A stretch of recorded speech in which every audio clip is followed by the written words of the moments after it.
नमस्कार, रेसिपी कट्ट्यावर तुमचं खूप खूप स्वागत। तर आज आपण मार्केटमधून कोलंबी आणलेली, तर आज कोलंबी आपण फ्राय करणार आहोत। तर कोलंबी आता आपण पहिली साफ करून घेऊया, त्याच्यानंतर जे लागणारं साहित्य आहे ते आपण बघून घेऊया। कोलंबी आहे, तर ही कोलंबी आपल्याला फ्राय करायची आहे। तर कसं ही कोलंबी जरा मोठ्या साईजची असेल ना तर ती फ्राय कशी छान लागते आणि कोलंबी शिजल्यावर कशी जरा छोटी होते, म्हणून थोडी मीडियम साईजची घ्यायची फ्राय करायला। अच्छा, एकदम मोठी घेतली तरी चालेल, पण अशी जरा मीडियम साईजची घ्यायची। तर आता आपण आहे ना, हे बघा, साफ करताना पहिलं डोक्याचा भाग आहे ना तो अलगद काढून घ्यायचा आणि त्याच्यानंतर हा जो शेपटीचा भाग आहे ना तो असा काढून घ्यायचा। अच्छा, मग हा मधला भाग आहे ना एकदा इझी निघतो असा। नंतर आहे ना आपल्याला जो हा मधला दोरा आहे ना तो जरा असा पूर्ण निघत नाही कधी कधी, म्हणून आपण असा सुरीने व्यवस्थित असा कापून घ्यायचा। अच्छा, सुरीने कापल्याने बघा हा दोरा कसा दिसतोय आणि असा पूर्ण थोडासा अलगद खेचलास ना हा पूर्ण दोरा निघतो। जास्त आपल्याला असं खेचण्याची वगैरे काय असं करावं लागत नाही। हा दोरा आहे ना काढलात नाही तर कसं कोलंबी जास्त खाल्ली तर कधीतरी पोटात दुखू शकतं, म्हणून हा दोरा शक्यतो काढायचा। आणि जास्त जर मोठी कोलंबी असेल ना तर इथे पण एक दोरा असतो तोही काढायचा। प्रॉन्स टायगर आपण टायगर प्रॉन्स ज्याला बोलतो ना, तर त्याच्यामध्ये तो धागा शक्यतो असतो। मीडियम किंवा छोट्या साईजची जी कोलंबी असते त्याच्यात तो नसतो, तो धागा असेल तर तो पण काढून घ्यायचा। हो हो। तर अशा प्रकारे ही कोलंबी साफ झालेली आहे। तर आता बाकीच्या कोलंबी आपण साफ करून घेऊया। हे बघा, ह्याच्यात थोडी मोठी असेल ना तर बघा असा थोडा मोठा धागा असतो त्याच्यात, एक धाग्याप्रमाणेच असतो तो। हे बघा, ऍक्च्युली घाण असते त्याच्या पोटातली, ही घाण असते पण एक धाग्याप्रमाणेच असतं। केवढा मोठा आहे बघा।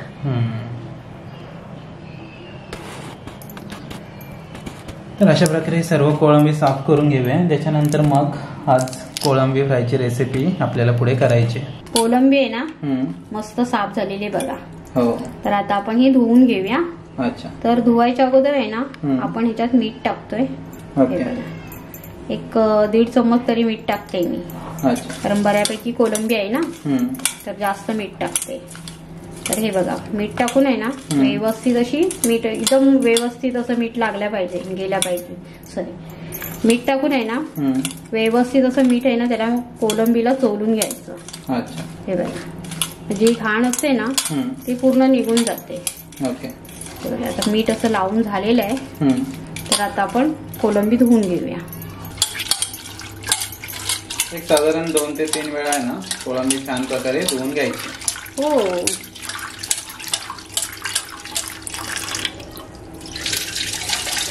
हे बघा त्याचं किती पाणी निघते असं खराब। आता एक वेळा धुतल्यानंतर बघा पाणी थोडं स्वच्छ झालंय। कोलंबी बघा साफ करून आहे ना व्यवस्थित आपण धुवून घेतलेली आहे बघा। तर आता बाकीचं साहित्य आहे ना ते आता आपण बघून घेणार आहोत। बाकीचं साहित्य आहे ना ते आता आपण बघून घेऊया। कोथिंबीर आहे, मिरच्या आहेत, लसूण आहे, आलं आहे, मीठ आहे 1 चम्मचभर, अर्धा चम्मच हळद पावडर आहे आणि 1 चम्मच मिरची पावडर आहे। अच्छा, आणि कोकम आहे, 1-2 साधारण कोकम घेतलेले आहेत। ओके, तर आता आपल्याला काय करायचं, पहिलं आपल्याला ना हे कोथिंबीर, मिरच्या, लसूण आणि आलं वाटून घ्यायचंय। बरं, वाटण झालेलं आहे।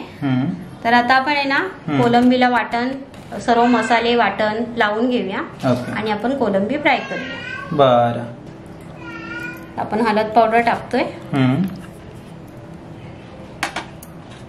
मीठ टाकतोय आणि कोकम टाकून घेणार आहोत।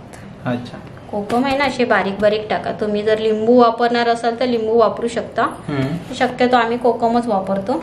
अच्छा, असे कोकम जरा बारीक बारीक करून ठेवले ना की कसे जरा लागतात बरोबर, असे जरा खायलाही छान लागतात, असे कुरकुरीत होतात ते, खाल्लेत तरी मस्त लागतात कोकम। असे बारीक बारीक करून त्याच्यात टाकायचे ना, जरा मिक्स करून घ्यायचं। ते मीठ, कोकम आणि हळद पावडर मिक्स केलं तर जरा एकजीव होतो।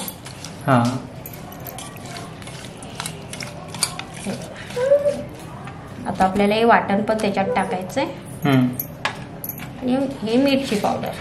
अच्छा.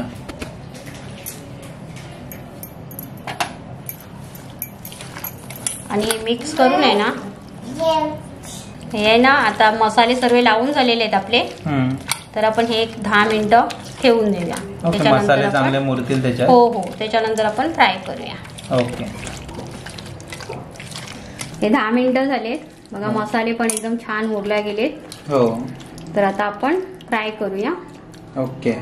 तवा आपला गरम करायला ठेवलेला आहे आणि गरमही झालेला आहे व्यवस्थित. ओके. तर आता आपण आहे ना तेल टाकूया. अच्छा.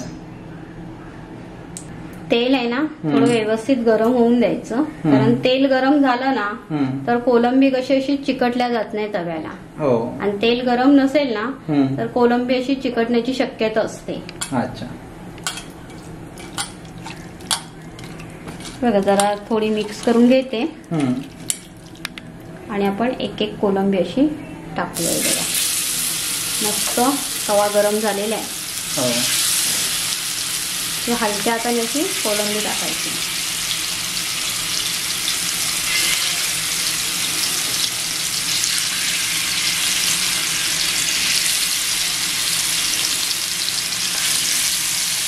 कोळंबी तव्यात टाकताना गॅस शक्यतो स्लो करायचा, म्हणजे कसं ते उडणार नाही.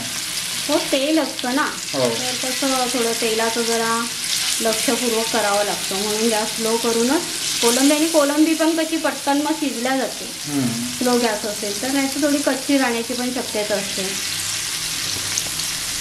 वेळ देऊन कोणती पण रेसिपी कराल ना तर चव त्याची जास्तच लागते. बघा, तेल तर बरंच आहे. आता साईडला जी कोलंबी आहे ना त्याला पण असं थोडंसं तव्याने अशी तवा क्रॉस करून असं तेल लागू द्यायचं. ओके. एक स्लो गॅसवर आहे ना एक 5 मिनिटं आपण एक साईड आपण शेकून घेऊया. 5 मिनिटानंतर पलटी करून घेऊया. ओके. 5 मिनिटं झालेली आहेत आणि एक बाजू आहे ना व्यवस्थित एकदम शेकल्या गेली. हो. तर आता आपण आहे ना पलटी मारून घेऊया. बरं.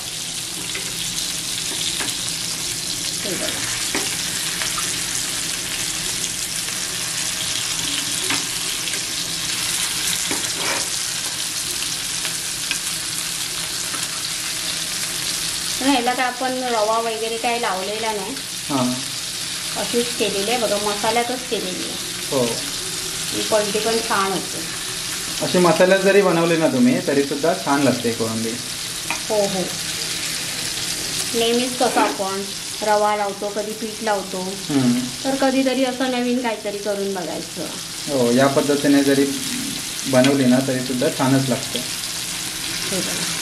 आता एक बाजू आहे ना झालेली आहे, तर दुसरी बाजू अजून आपण 5 मिनिटं शेकून घेऊया. बरं. लगभग 5 मिनिटं झालेली आहेत. हो. तर आता आपण आहे ना गॅस बंद करून घेऊया आणि ही कोलंबी आहे ना ते आपण काढून घेऊया. ओके. थोडंसं आपण टिश्यू पेपर ठेवलेलं आहे, जेणेकरून तेल जर एक्स्ट्रा आलंच तर ते टिश्यूवर जाणार. हो. मस्त कोळंबी फ्राय झालेली आहे. थोडं तव्यात आहे ना मी तेल एक्स्ट्राच घेतलेलं, कारण आपल्याला बाकीच्या कोलंब्या पण फ्राय करून घ्यायच्यात ना. हो हो. म्हणून तेल एकदाच टाकलेलं. आता ही आपली कोलंबी फ्राय तयार झालेली आहे. तर आता आपण अशी कोथिंबीर टाकूया आणि खायला तयार. अशा प्रकारे आहे ना कोलंबी बघा झटपट फ्राय झालेली आहे. तर आपण कधी हॉटेलमध्ये जातो तर कोलंबी फ्राय मागवतो, तर त्याच्यापेक्षा आपण कधी घरी बनवून बघितली तर कशी खायलाही असं म्हणजे व्यवस्थित आपण खाऊ शकतो. तर तुम्ही कधी करून बघा आणि आम्हाला कमेंट करून सांगा कशी झाली ती. धन्यवाद.